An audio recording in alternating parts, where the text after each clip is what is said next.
Alright, guys, welcome aboard USS Armageddon. This is your captain speaking, and the global chaos continues. Now, the state of the world is on the precipice of total collapse, and we are not overstating things. Now, we are seeing massive risks stacking on top of each other, and with the latest escalations from Iran, we have to reassess the entire tariff situation. The calculus has definitely changed. Now, the US economy might seem insulated from the conflict, but the big problem is the inflation crisis that's coming from the attacks traded by Israel and Iran. Now, the Iranian Pars gas field, which is the biggest in the world, has been struck. Iranian production has been curtailed. 12 million cubic meters of gas per day has been halted. But it gets worse. Two more major energy facilities they have been targeted by Israel: Tehran's main gas depot and its central oil refinery. Now, this is very dangerous. It's a dangerous scenario we have warned about since the whole conflict started a few years ago. When oil infrastructure gets targeted, it can easily spiral out into neighboring OPEC countries, especially if vital choke points get taken down by Iran in retaliation. Now, the economic nightmare here is an inflation shock to the US economy, an economy that has promised no price increases, but a good friend Bessent is about to get a warning of his own. According to US bank JP Morgan, the worst case scenario is truly dire. Crude oil could hit a high of $130 a barrel. That's double the oil price versus just a week back. And this will drive inflation up to around 5%. That's another doubling of the existing inflation rate. And because of this, the tariff war will be compromised. Trump's grand plan is now on the back foot and he can't afford to escalate on that front. There's a reason why the Federal Reserve they are terrified of cutting rates. Even before the escalations, US core inflation is either sticky or starting to rebound. Now, core CPI in May is near 3%, while core services are stuck near 4%. Core goods are also starting to rebound higher. The tariff shock has not fully manifested yet, and this data is way before the Israel-Iran escalations. And when energy prices start to rise and stay high for a prolonged period of time, it changes everything.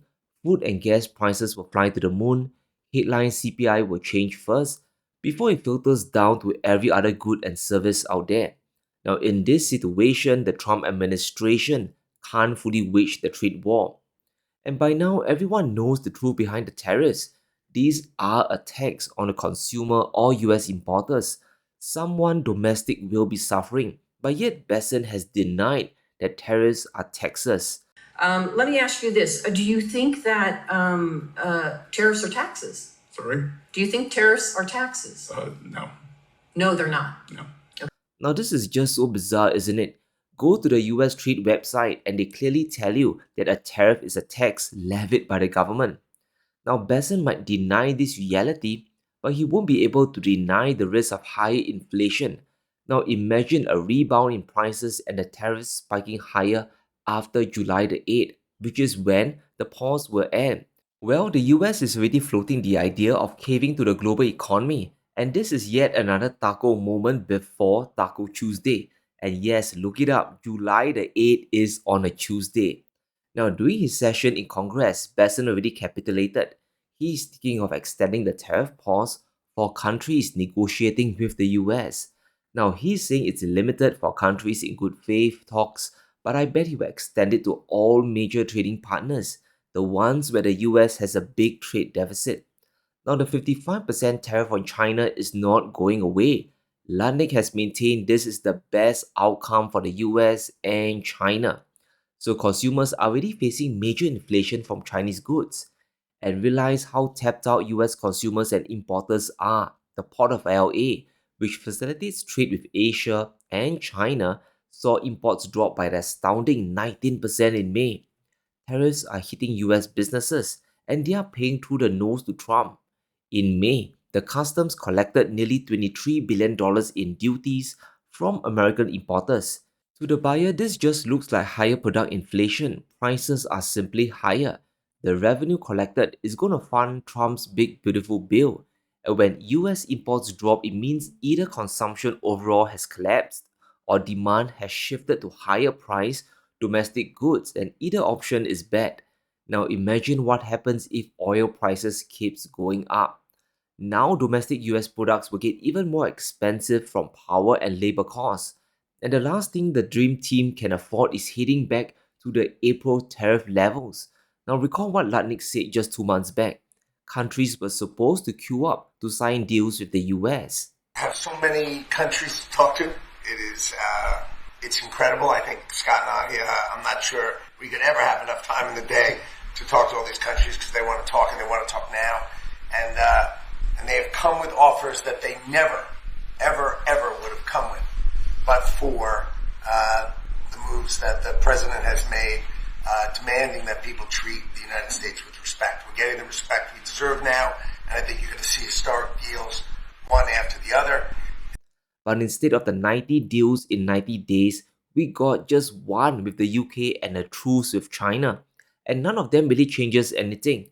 Now you throw in the inflation crisis coming, we can expect a further tariff pause with no deals incoming as well. Now the 10% tariff rate will likely stay indefinitely until Trump sorts out things in the Middle East, and that could take weeks or even months to even attempt to negotiate a ceasefire, which is unthinkable at this point, or at least a de-escalation.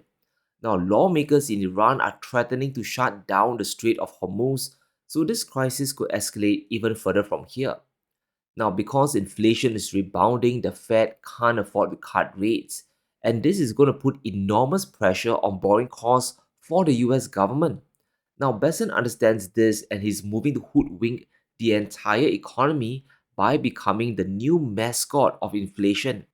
Now, he wants to get the deficit to GDP ratio to less than 4% by the end of Trump's term.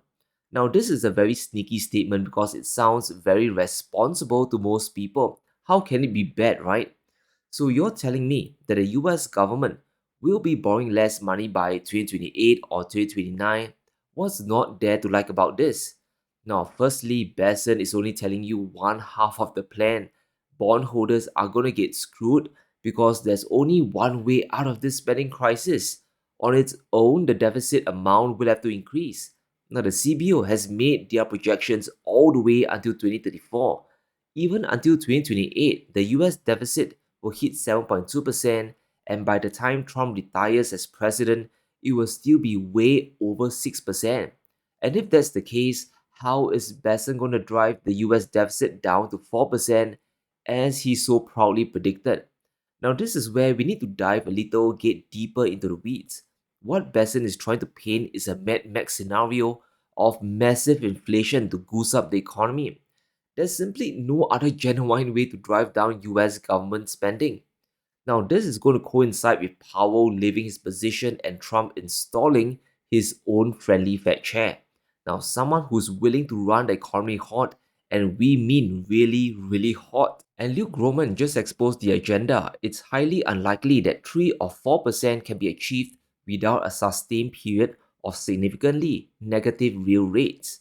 It's highly important we understand this because we could be entering a period of financial repression really soon.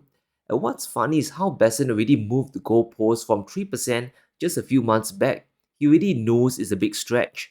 And here's what he actually means when talking about reducing the deficit to GDP. He's planning to increase GDP growth at all costs to dilute government spending.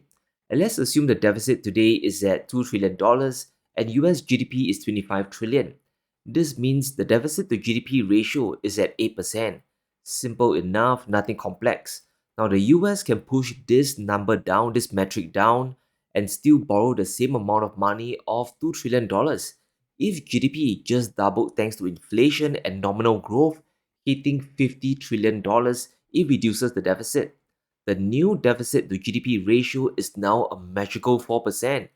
Borrowing is still the same amount, but the growth will have to be fueled by inflation. There's no other choice. The only way to accomplish this is to force the Federal Reserve's hand. By spending more money, he can use fiscal policy to raise inflation. And with the new Fed chair, he's betting that a central bank will be forced to lower inflation, lower rates, to make borrowing cheaper.